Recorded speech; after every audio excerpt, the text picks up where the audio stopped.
Hello, hello, hello. Welcome to another episode of JAmemories. I'm hearing myself in the chat. I'm hearing myself in the earphone, so I'm going to turn that off. At least get that in my ear. Ladies and gentlemen, this is Joe McLaughlin with JAmemories. Welcome to another episode of Tech Talk right here on the channel. We are live simultaneously with YouTube, Facebook, and Twitch. It is Monday, May 12th, 2025. We are in for a great show. For those of you on Twitch, join the conversation simply by dropping a comment in the chat, and I will see those comments. Same thing on YouTube. Feel free to drop a comment in the chat and I will see those comments. Same thing on Facebook. We are live. We have simultaneous live streaming going on right now. We will get into that, how we're doing that, what we're doing, and what we have got going on. Now, with that being said, one of the greatest accomplishments that we have going for us is that we have created a live environment that works across multiple platforms. I am excited because I've got some great content for you today. So if you're joining us for the first time, my name is John McLaughlin. I am the CEO and founder of JAmemories, a company designed all to help our clients succeed. We help clients build up live streaming platforms. We install multitudes of different systems, and we help them navigate all the ins and outs of what live streaming does. You can always check out our website at jamemories.com, and you can get all the information you want, whether that is installs, if you want a quote on certain brands, if you want to reach out and troubleshoot some issues, feel free to go there, get that information, and we will help you out there. All right, if you guys have been following along with our live streams over the last week and a half, you know we went live a lot. And we also ran into a lot of problems over the course of the course of what it was to get from where we were to where we are now. And it was a struggle. It is a challenge. And I am excited to tell you we are there. This has been a great opportunity for me as an engineer, me as a podcaster, me as a talent to grow in my skills of what I'm doing. And to say that it is possible to create a space that not only do we get to share content, not only do we get to engage with our audience, not only do we get to see what it means to be live on multitudes of platforms. I'm engaging with audiences, whether that's one person viewing, 3 people viewing, or 1,000 people viewing.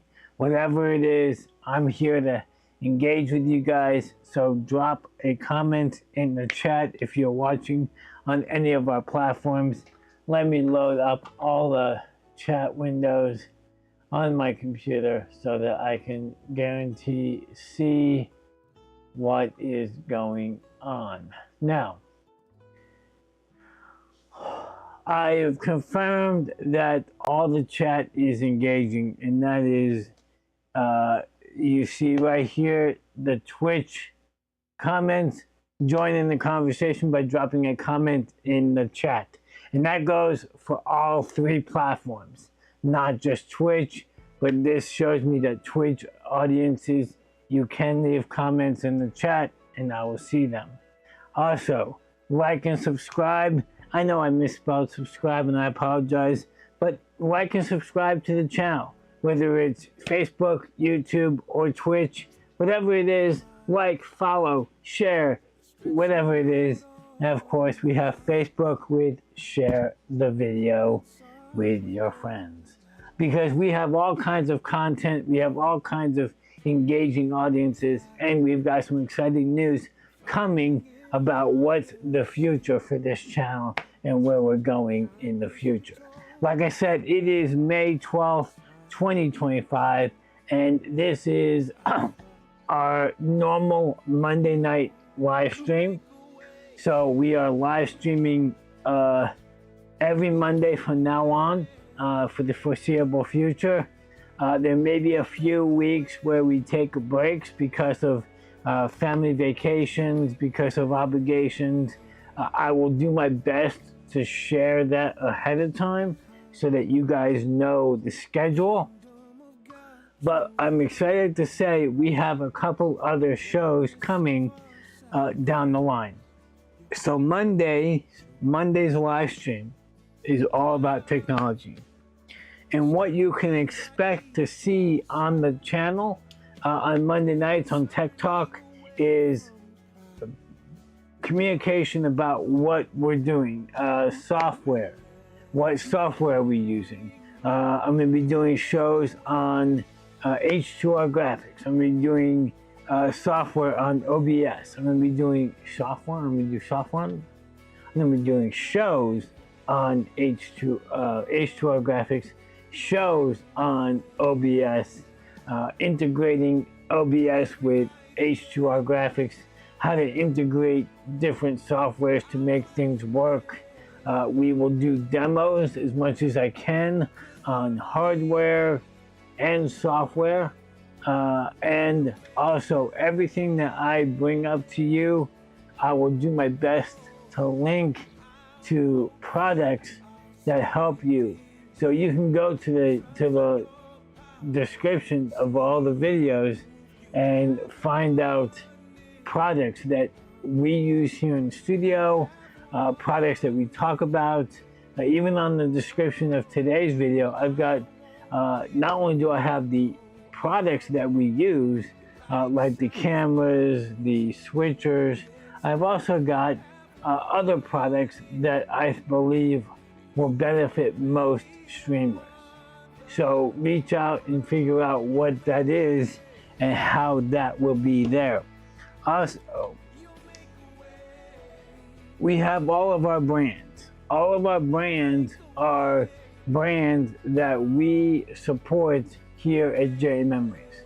All of these brands are brands that you could buy through JAmemories, and through that we can help build your infrastructure. You see different pieces of hardware. We've got cable companies, we've got camera companies, we've got camera lens companies, cases, all of these different brands that make it encompassing into one cohesive element. We've also got brands that help build up conference rooms. I just sat through a conference. I missed the actual live event, but I went back and watched the replay of the D10 conference room breakdown and what technologies are coming out, emerging technologies.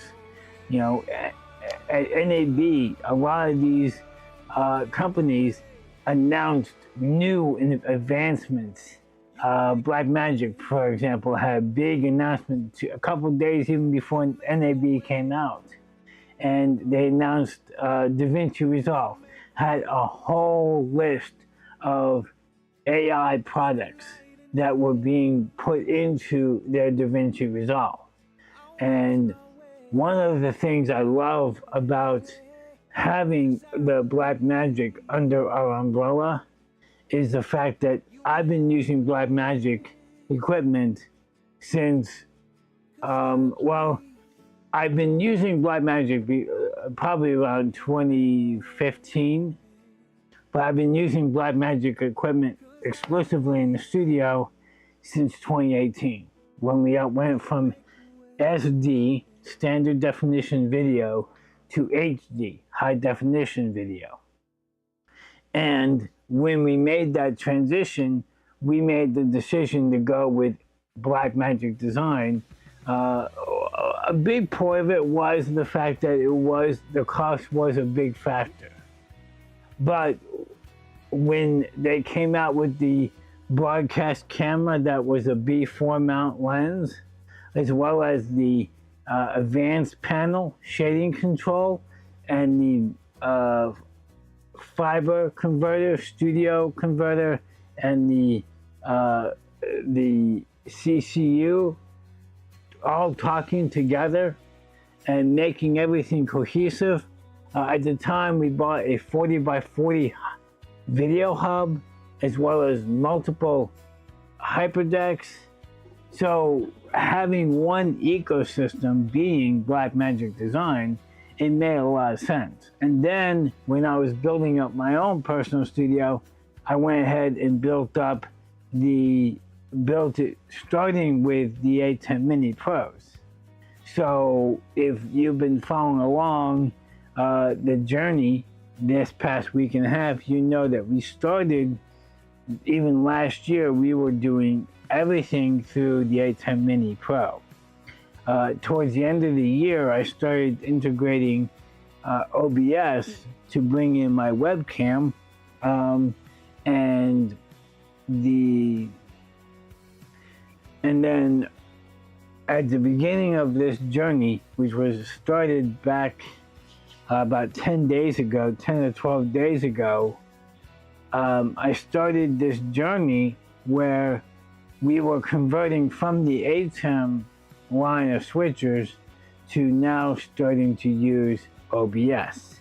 And with a lot of troubleshooting, a lot of integration, we made that transition. We are now completely engaged with OBS. I've got OBS open. I've got my live streams set up. I still have my dashboard showing all my streams as well as my chat, so I can have a quick look at the chat. And then, so if you're on Twitch, if you're on YouTube, if you're on Facebook, let me know that you're here. Comment, and we'll go from there.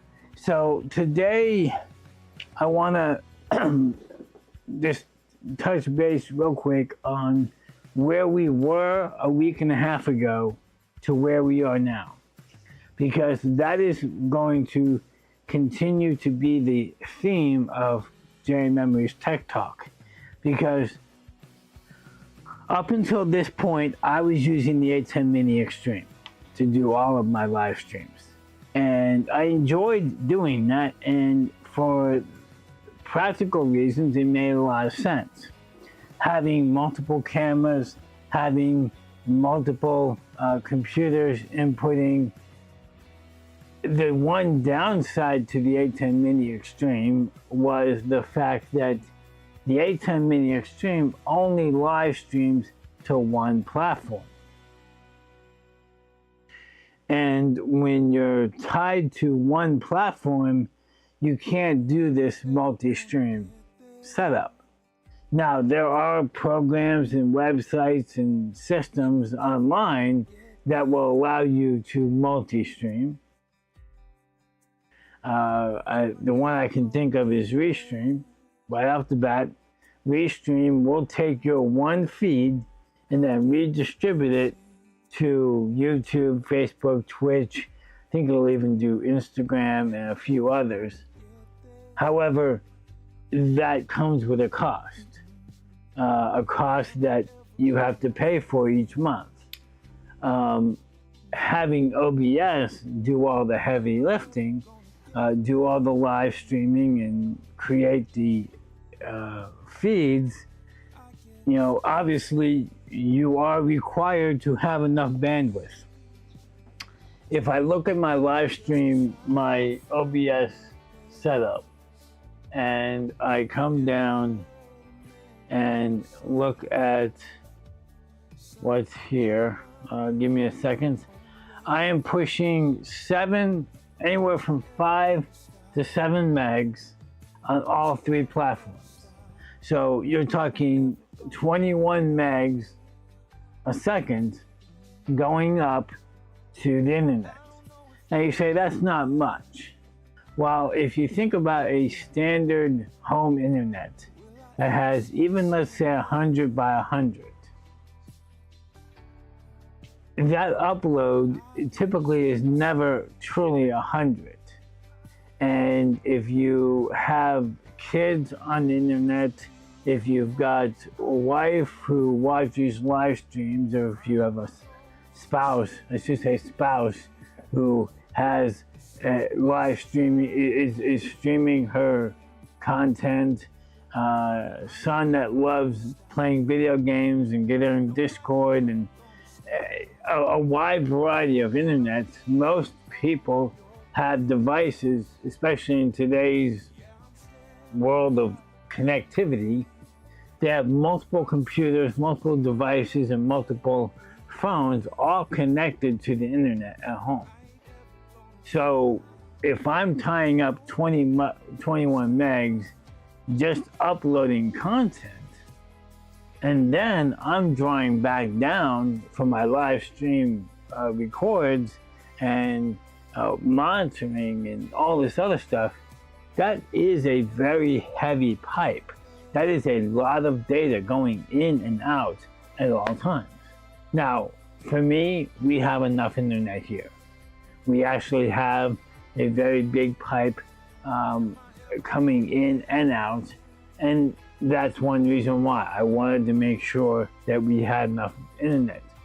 Back when the pandemic hit, back in 2020, I was sitting here, I was doing IT work for the ministry that I was monitoring multiple computers at any given time, having to log into the server back at the office. I've had to, log into other people's computers.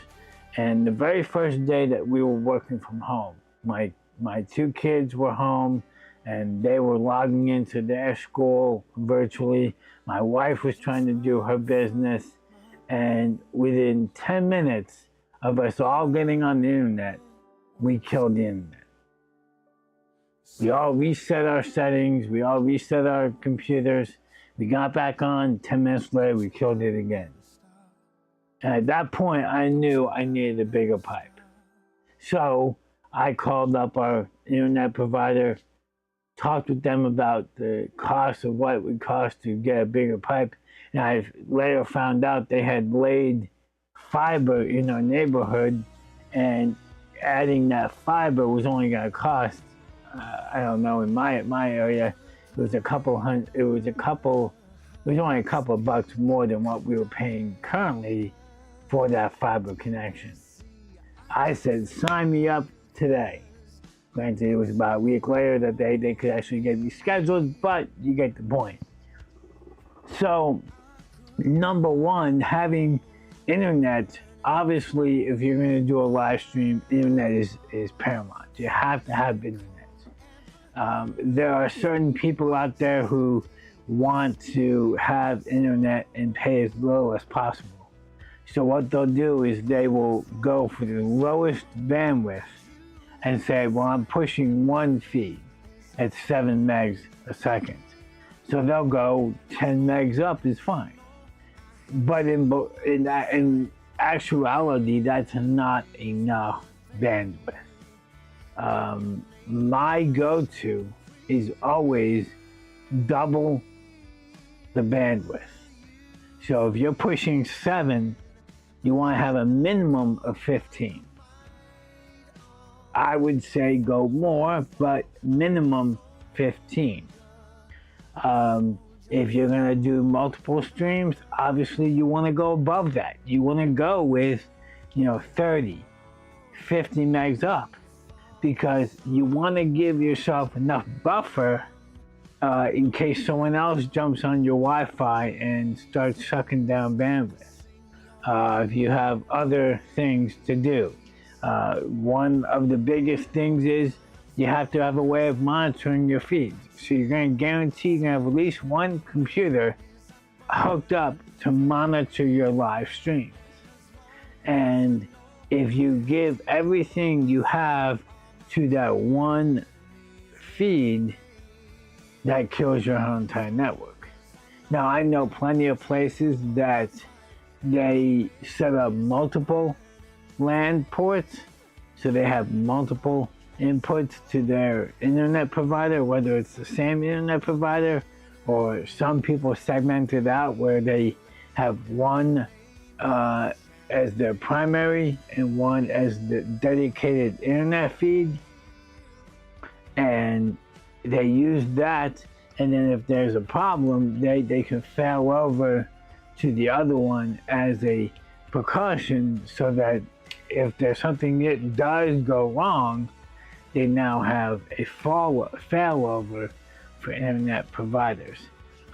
If you are going to do that, it is recommended that you get 2 different internet providers. If you're going to go the route of actually paying for a redundant internet provider, a redundant internet service, it is best to go with a separate internet provider, simply because most times if say you have Cox and Cox goes down, whether you have one feed with them or 2, that's going to kill your internet, because it doesn't matter if Cox is down, whether you have 1 or 2 feeds.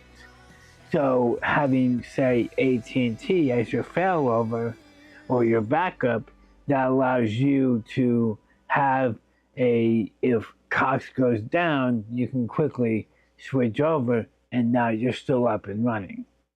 Now, that doesn't matter how big your pipe is.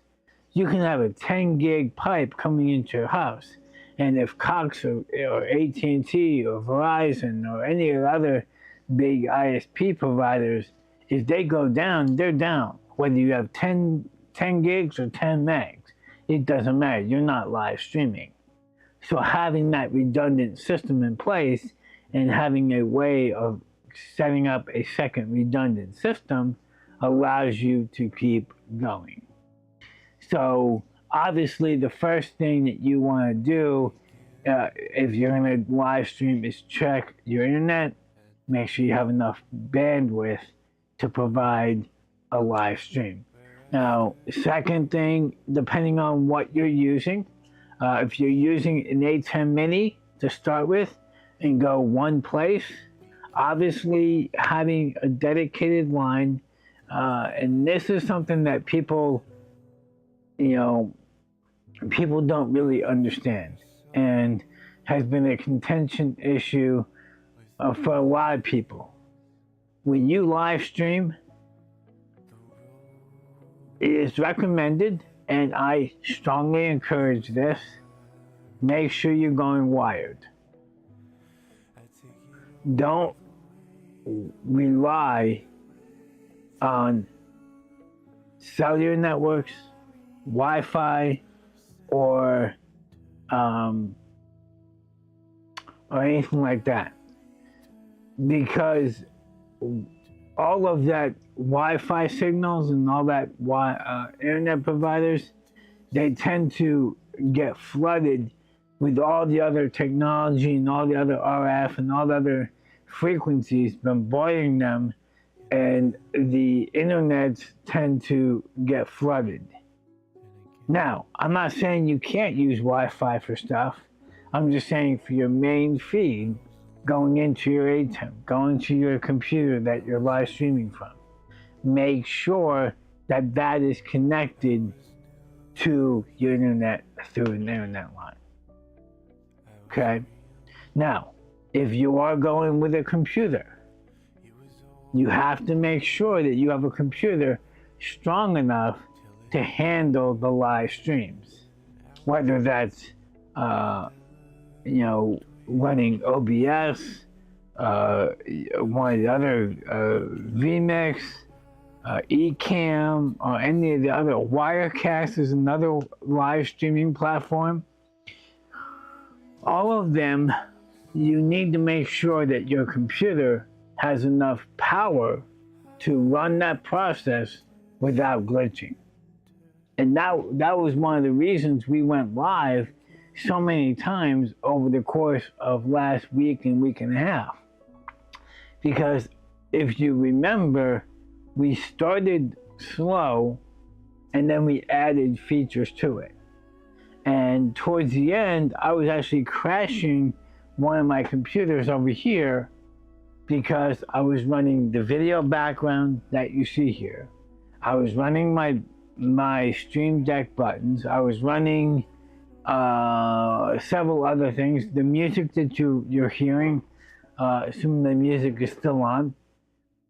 Now, I was running all of that through that one computer. And a couple of days that I was doing it, I was literally crashing the computer, and my Stream Deck was glitchy. The video background was staggering, if not frozen altogether. And because of that, I literally created a bottleneck on that computer. Now, that wasn't the computer feeding my live stream, thankfully, so my live streams never had a problem. But I was also doing my dashboard on that computer, and because of that, it looked to me like my live streams were glitchy. I went back and watched later to find out actually the live streams were fine because my computer that was feeding the live streams was having no problem. I just couldn't end the stream because my buttons were all problematic. So after you have a computer, you have your internet up and running, you have your computer, your ATEM, whatever device that you're streaming from. And just know, the ATEM Mini and the OBS are not the only ways to go live. You can go live. There are a lot of computers and a lot of cameras nowadays that you can go live from. In fact, a lot of people, especially on TikTok, Facebook Live, even Instagram, they're going live from their cell phone. And now with the iPhone, and I'm not sure about Android. Like, don't quote me on this, but about the Android. But on the iPhone, there is actually an app that allows you to create a live stream using professional encoding software. Now, you also have companies like YOLO Live, which we will get into over the course of this summer, going into other streaming platforms and other streaming devices. You have dedicated Terranets that are dedicated to just that, live stream. And they take a feed, whether that's a single camera, multiple cameras, and then spit out a live stream from there. You also, that's another way for you to take the ATEM Mini and then take the output of the ATEM Mini and split it out to multiple encoders, and then you're live streaming to multiple platforms. That gives you the flexibility of having a switcher engaged, and then because of that, you now can live stream to multiple platforms. That's another option. Of course, all of that comes with a cost because encoders do cost money. So once you have got your switcher set up, you have your internet hooked up, now comes cameras. And believe it or not all cameras are made equal. I mean, you have obviously, we have, right now I'm on a PTZ Move SE that you're looking at right now. And then now this is a PTZ Optics web camera. The quality obviously is not the same. Even though they're made by the same company, the quality is not the same.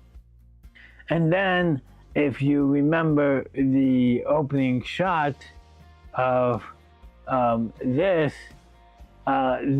is a cell phone providing a blurred image of my studio so that I can use it in the opening of my show. So obviously cameras are not all equal. They're not all the same. Now I do have, if you see this right here, I'm gonna turn this little boy on and see if I can get this fired up. This is actually a Sony camera that I have, and if I can, gotta get into my software here. Let me see.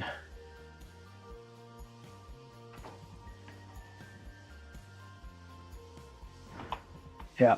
Alright, so I'm gonna go over to my Sony camera. Now mind you, I have not actually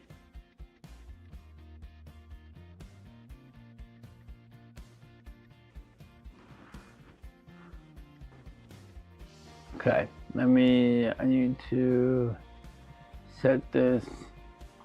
Okay, so now I'm on my Sony camera. The Sony camera actually has a decent image. I haven't set up any of the settings. I haven't messed with any. This camera actually has a decent image, and it's comparable to the Sony, the PTZ Optics Move SE, and I actually need to, let me do a side by side. Let me go into, yeah, we'll do that, we'll do this. Give me a second, guys. Sony Cam, let me look at Super Source.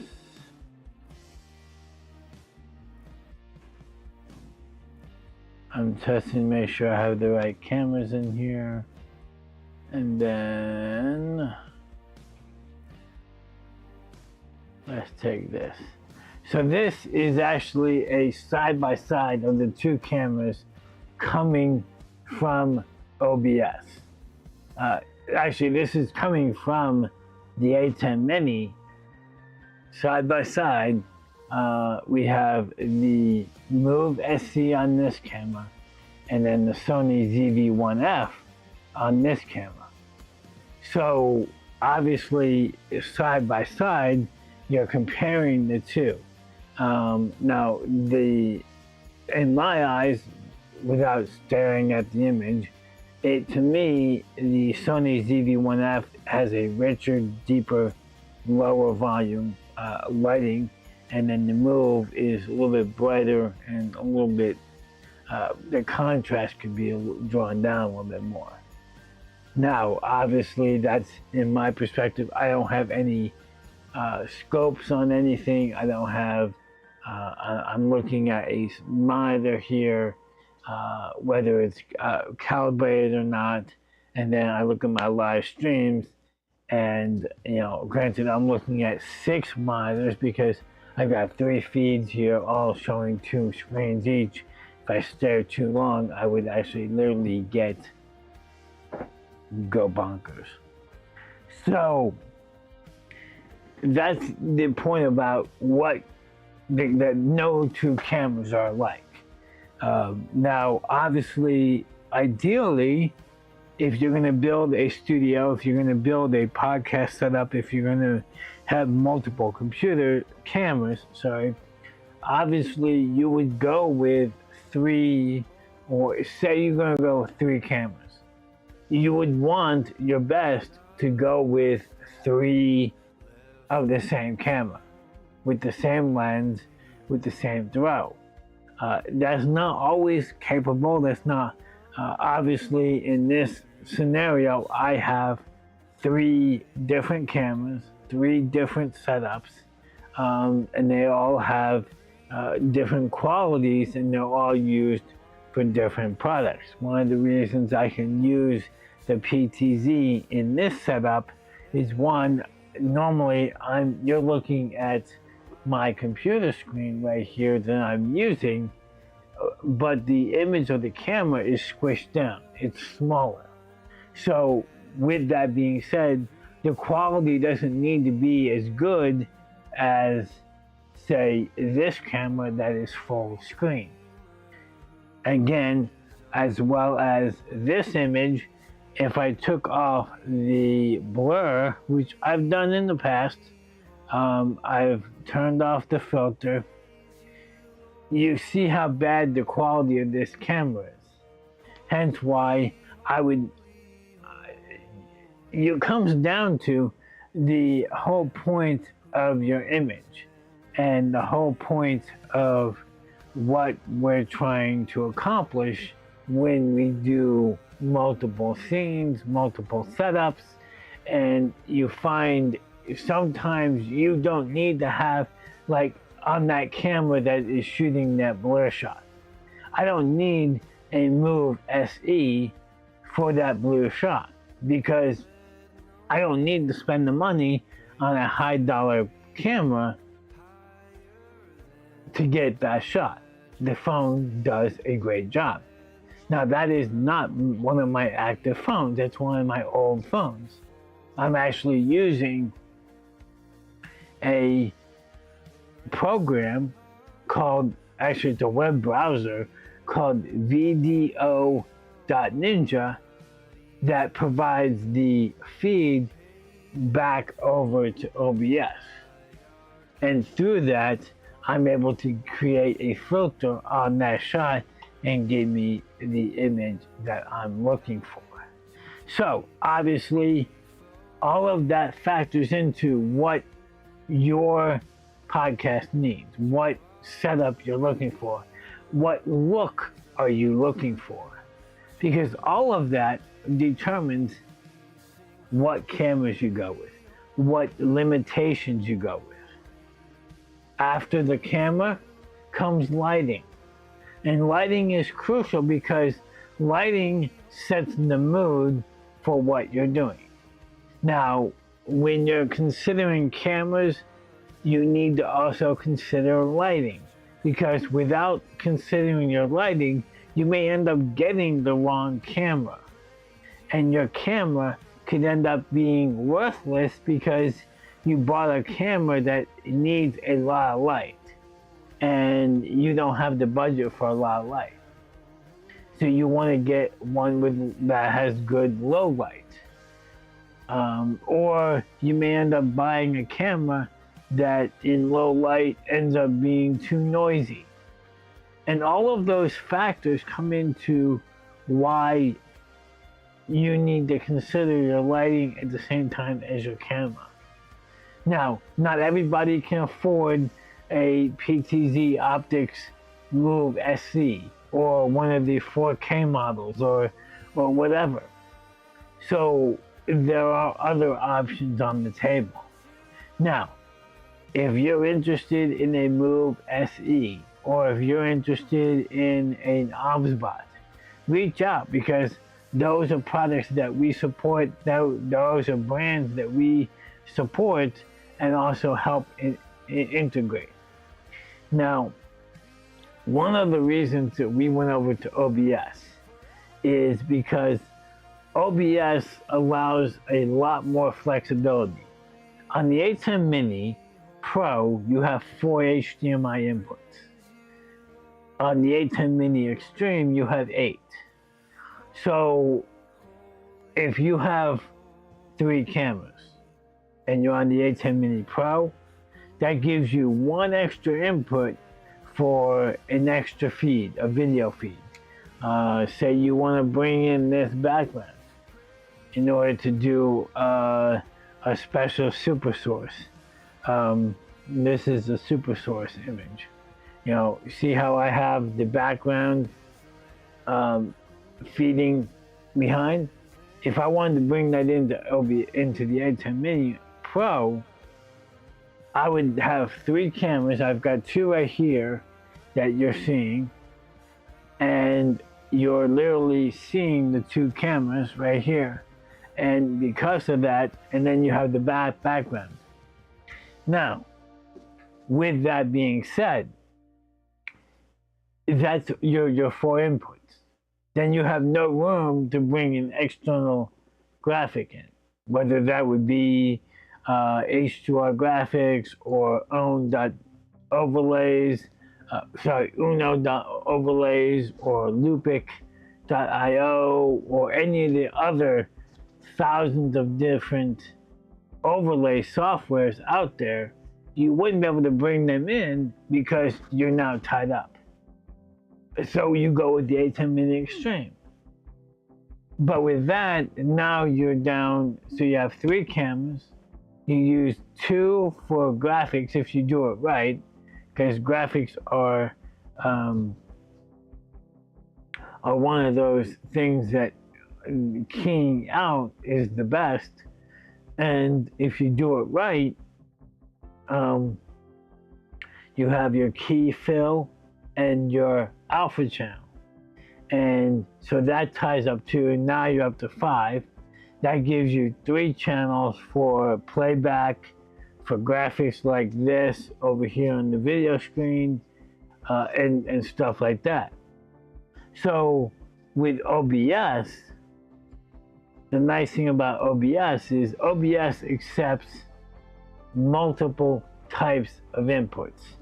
And if we go over to our live stream, and we come to, let's just do side by side, which has multiple scenes. This is just crazy mix of a wide range of different cameras. I've got my Move SE, got my web camera, and then I've got my overlay camera here. But if we come back and actually look at our OBS setup, and you come over to the side-by-side and you want to add a browser source. Browser source basically is any URL. So anything that is on a URL, you can bring in to OBS.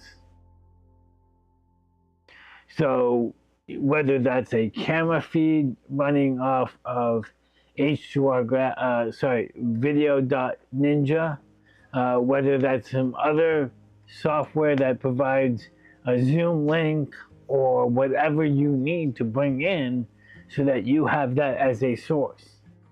OBS having multiple Zoom links and multiple Zoom conferences allows you to bring that in.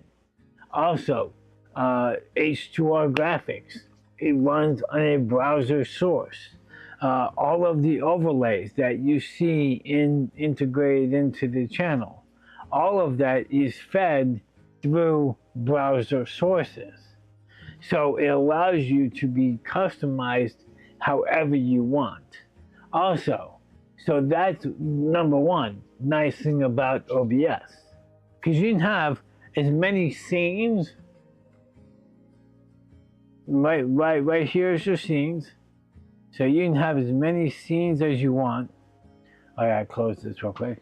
You can have as many scenes as you want, and you can have as many sources in that scene. And if you don't like something, you can turn something off and add something else.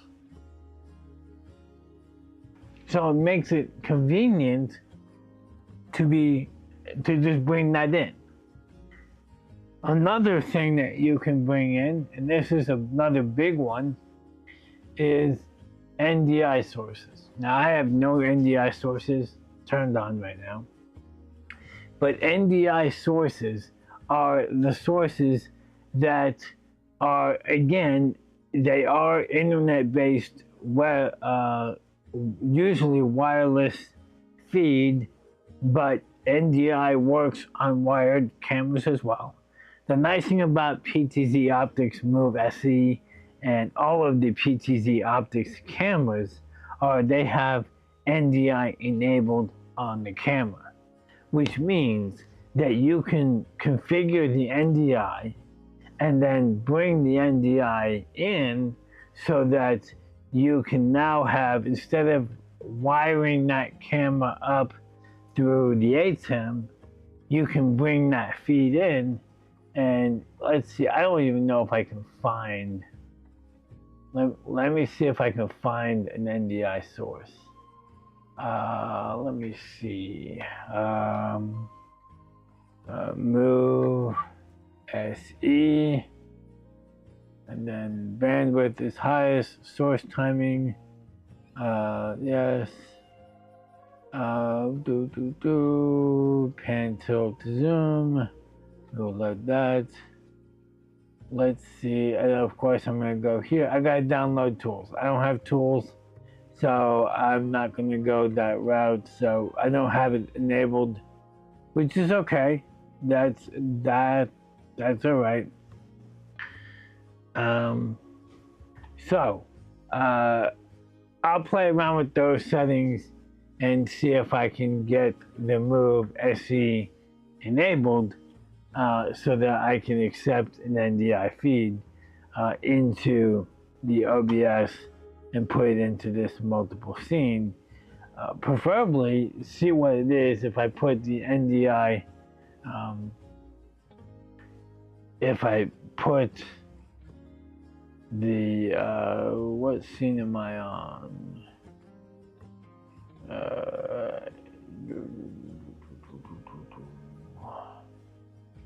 What source was that?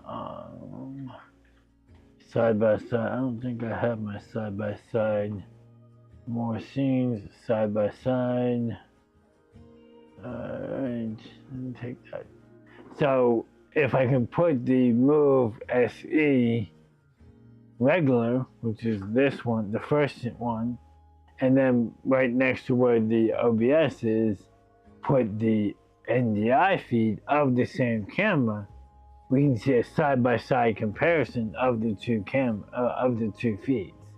Now, the feed that you're seeing through the Move, this camera, the Move SE right now, that is going HDMI into the ATEM, and then the ATEM is being fed into OBS via USB 3. So the capture is being done all wired. It's one big wired network. So NDI allows you to do all of that without the wires. Now, it is still recommended that you still connect your camera or your NDI device to a wired internet. You can technically run it on a wireless system, a Wi-Fi network, but without that wired connection, you're not guaranteed the best quality because Wi-Fi is not reliable.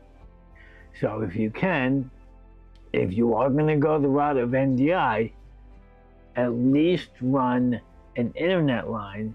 Now, if you get the right network switch that is PoE'd, a lot of NDI cameras, the Move SE being one of them, will run through internet PoE, which means all you have to do is run one internet, and you now have internet, power, and video feed to that camera with one Cat6 cable.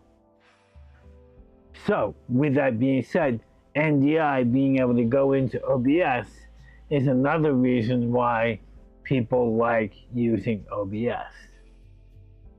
So, that's just the convenience. Now, another option, another reason, obviously being that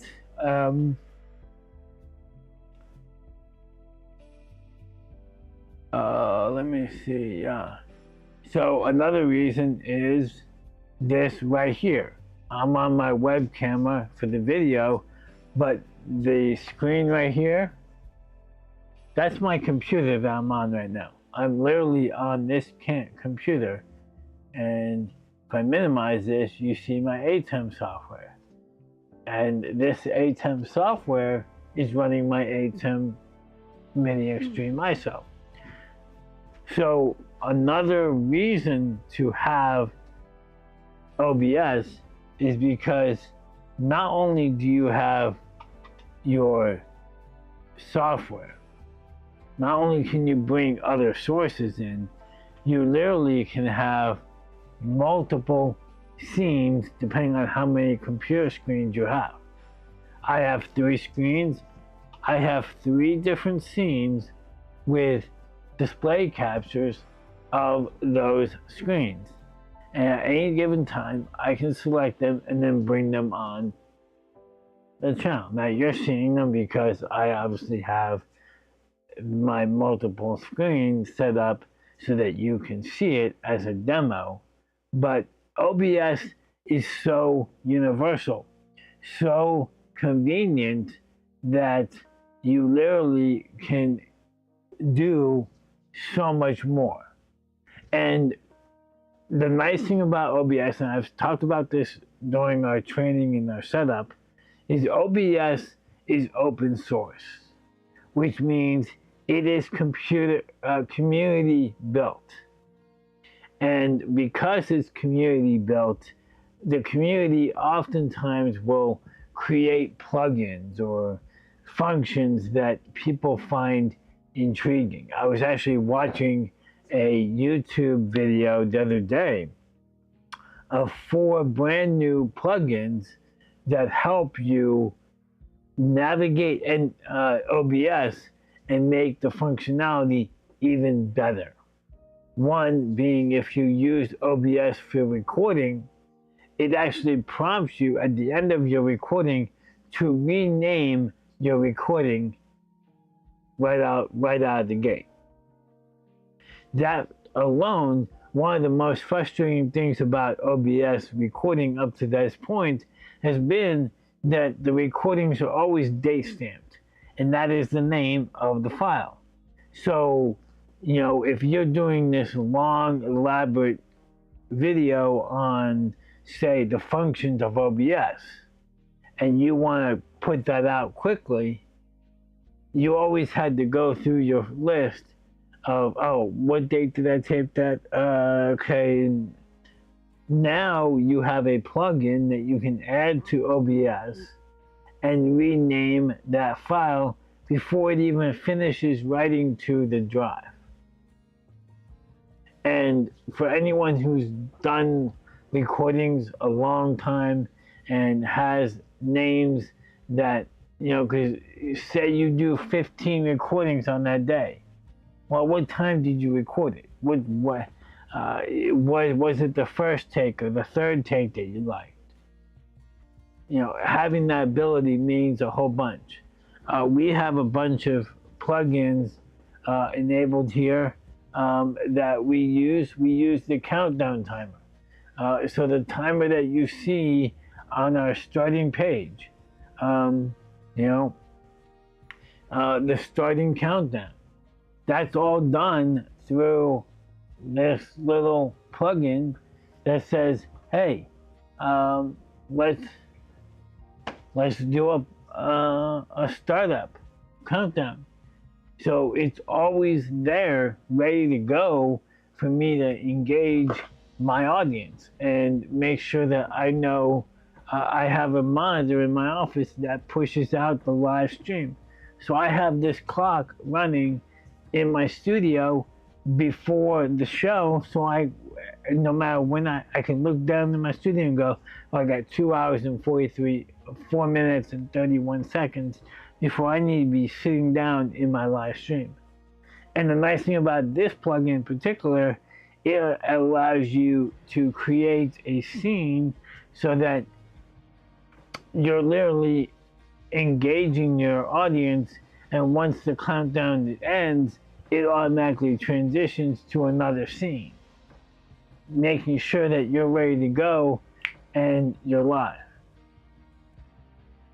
So it allows you to have that functionality of what really is coming down the pipe. And another plugin that I just installed, another dock, I should say, is I love this dock. And this is where you find your docks. But this, so I'm streaming, my primary stream is YouTube. That's my primary out of OBS. And OBS always has the main docks according to your main live stream. So obviously with YouTube being my primary stream, the one dock that I was missing was the dock for Twitch setup.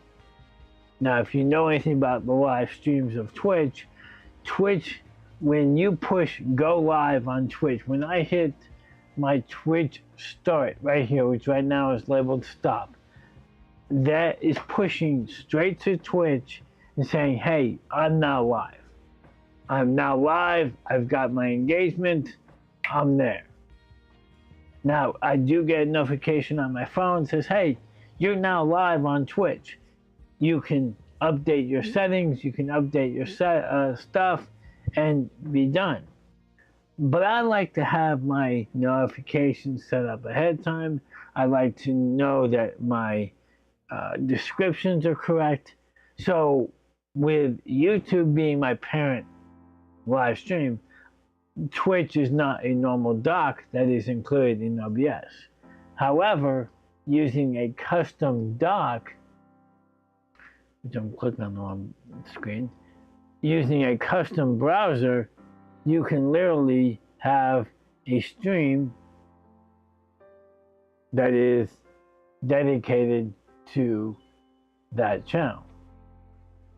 So you are able to create custom docks and bring different docks in, whether that's the live stream chat updater, if that's the Twitch comments you want to bring that in, if you want to bring, I don't even know what all of the docks that you can bring in, but it allows you to bring a custom dock, plus all the other plugins. And the nice thing about it is, if you go to obs.com, you can look at the community tabs, you can look at the different settings that make up the live stream, and you can simply check out all of those channels to get all those plugins. And all of that together, the lighting, the camera, the the OBS, the internet, all ties together. And there's one other piece that we need to talk about, and that is obviously the microphone. Now, one of the most frustrating parts of my live streams starting out early on was the amount of noise in this room. Now, I have a very noisy room. I've got fans, I've got computers, I've got a lot of just random noise that is in this. I'm in the garage. That's where my studio is. I don't have the best noise cancellation in the room. I don't have a lot of noise suppression. Up here, it is a functioning garage. Now, this is not a garage where you could park a car, but I do have, my kids do come down occasionally. We do have different pieces of equipment, as well as refrigerators down here. I do have a washer and dryer down here.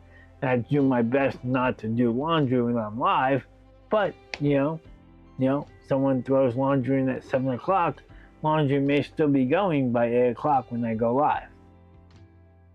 So obviously the microphones, the noise suppressions, and how you set up that audio does need to come into account when you are doing your live stream.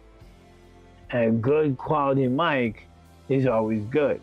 Now, I always like a lapel, because a lapel I'm able to put on my chest and I don't have to worry about my hands. I don't have to worry about a hand mic.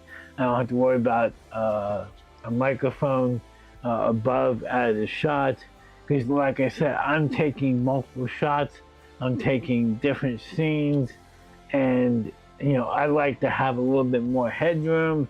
I don't like always having this nice tight shot. And that's fine. There's so much going on behind me that I like to be able to see what's going on. Now, this camera right here. This is the Sony ZV-1F, which I think I just unplugged. So if I go over to the ATEM, I think,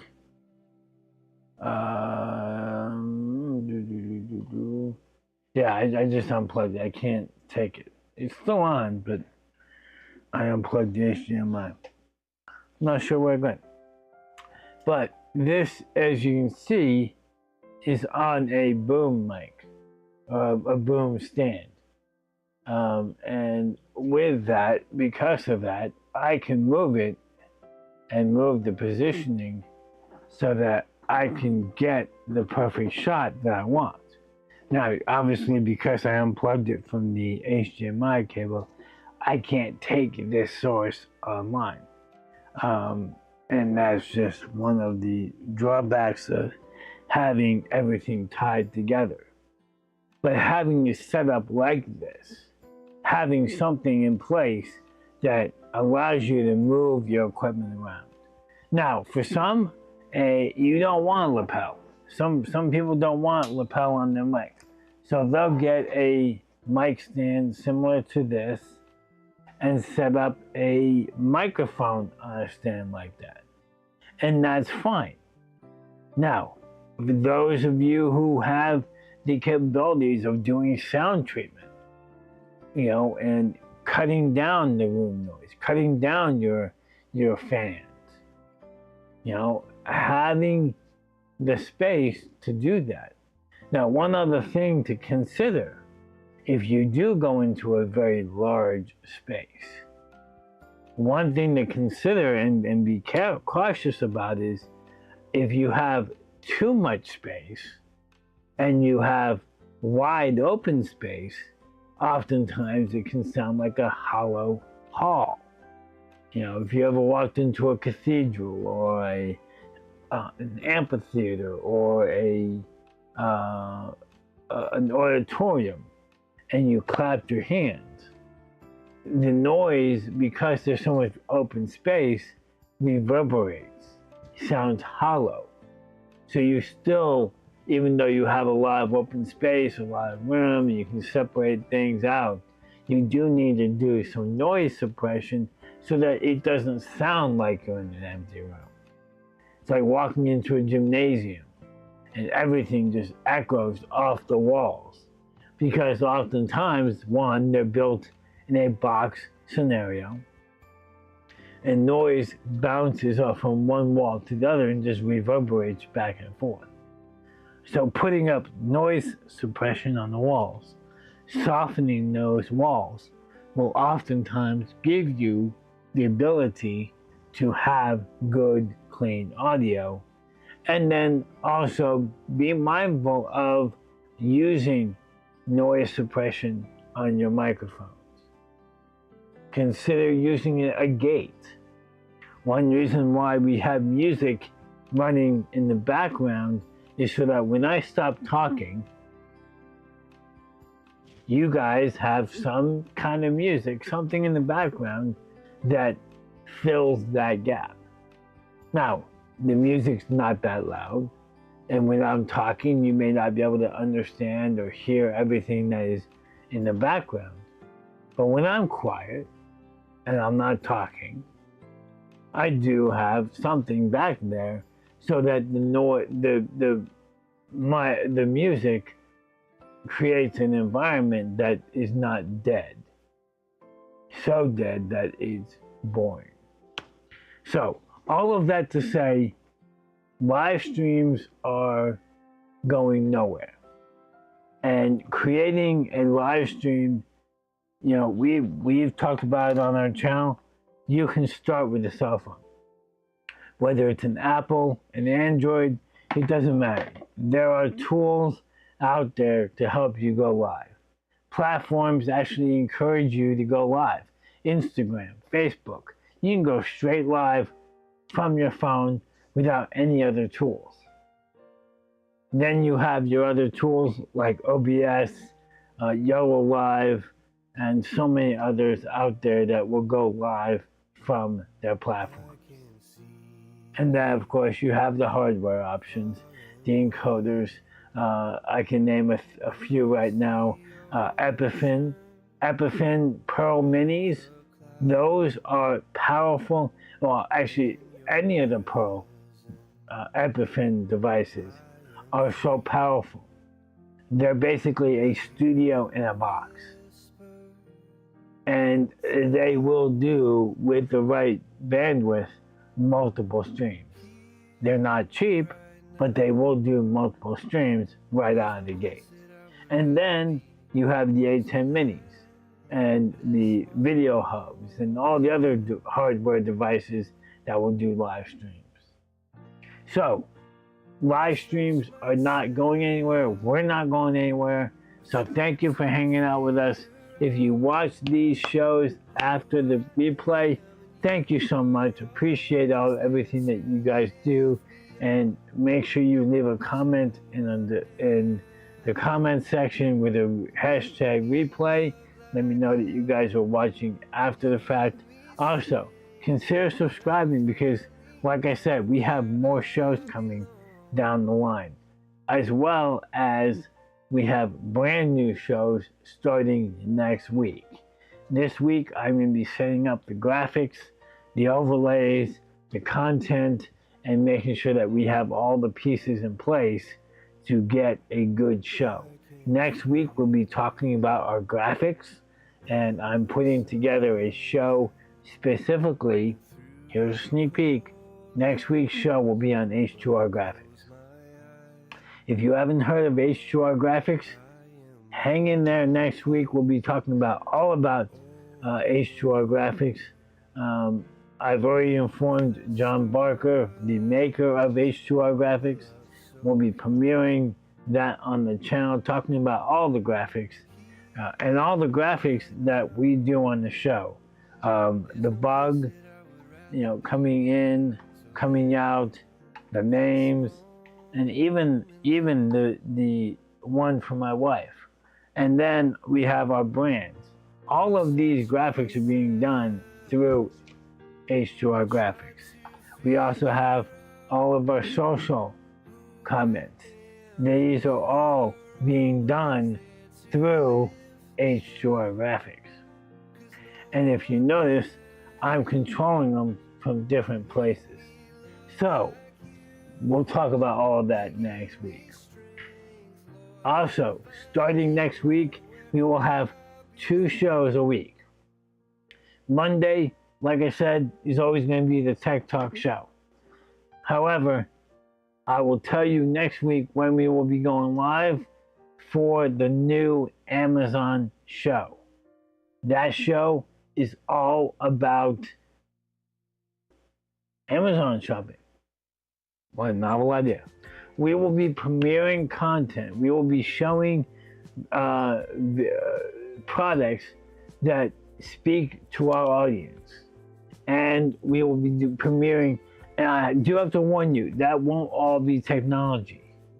It will also be other products brands that I feel help the community and are engaging and fun and enjoyable.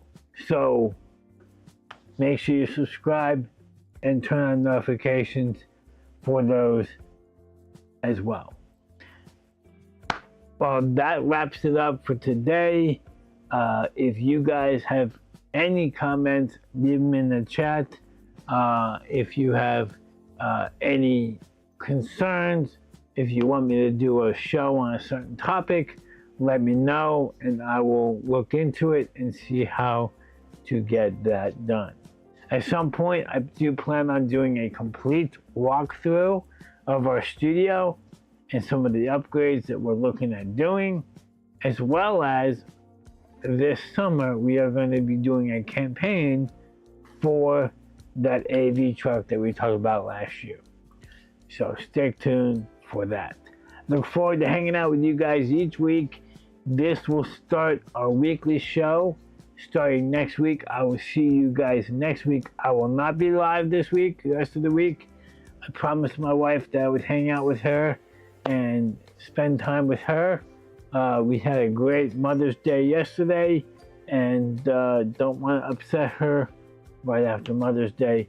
So, and if you guys haven't heard, happy Mother's Day to all the mothers out there.